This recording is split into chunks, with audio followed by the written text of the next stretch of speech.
In the early 60s. We have Colonel White and Sergeant Major Jarvis. They'd like to say a few words.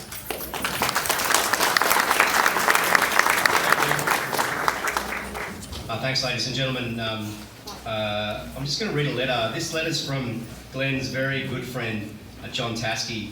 John Taskey, unfortunately, is unable to be here today. He served in Vietnam with Glenn, and so the family thought it might sound better coming from me with an Australian accent. Because he's a bit ochre, so put your hand up if you're confused about the slang, and I'll send the Sergeant Major on. But forgive me as I read this.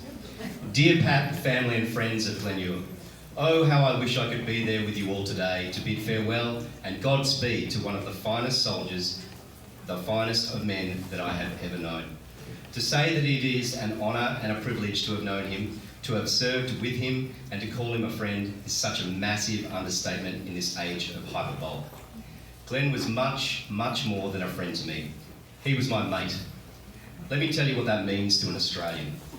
In my life, I have known many friends. I have a number of good friends and more than my fair share of very good friends.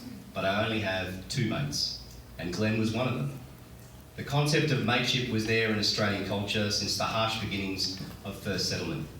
Australia was an unforgiving country in those days, and survival often meant relying on a mate. However, mateship reached its zenith in the First World War when Australia and New Zealand, the Anzacs, lost more men per head of population than any other combatant country. There were numerous cases of seriously wounded men refusing to be repatriated back to their families in Australia and instead going back to the hell and the slaughter of trench warfare, many times to certain death just because they couldn't leave their mates. The bonds of mateship are stronger than steel, stronger than family ties. A mate is someone who will take a bullet for you, and you for him. A mate is someone who you can go to and say, I can't tell you why, but I need everything you have, including the shirt on your back. And your mate will reply, do you need my pants and shoes too? Glenn was my mate. There will never be another like him. Generous to a fault. I'm embarrassed by the amount of stuff Glenn has given me and sent me over the years. Every time I went out on an operation in Vietnam, I would come back to my tent to find yet another piece of valued American equipment lying on my bunk. And that generosity continued when he became an artist. Glenn loved people. He loved life, and people in life loved him. He was one of those larger-than-life characters that could charm the pants off anybody. He and Pat came to visit once in Australia, and they were due to fly back to the USA on January the 24th. Now, January 26th is Australia Day, our equivalent of your 4th of July. We have some strange customs down under, and the local pub runs cockroach races every Australian day. Glenn was fascinated. He made poor Pat change all their flight arrangements so that he could stay another few days and attend the races. On that day, he was there with his battered Aussie bush hat, complete with miniature Aussie and American flags sticking out of the top, buying cockroach racehorses and betting on every race. He had the whole rowdy crowd of about 200 drinking Aussies eating out of the palm of his hand. Glenn was a blatant, unabashed egotist, but such was the measure of the man that he turned this into a charming personal characteristic.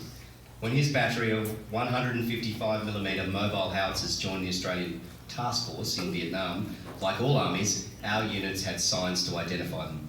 These signs are usually erected near the entrance to the unit area. For example, our battalions had signs saying 5th or 6th Battalion, Royal Australian Regiment.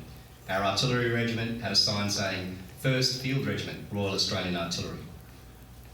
Glenn should have had a sign saying A Battery or B Battery, 35th Battalion, American Mobile Artillery.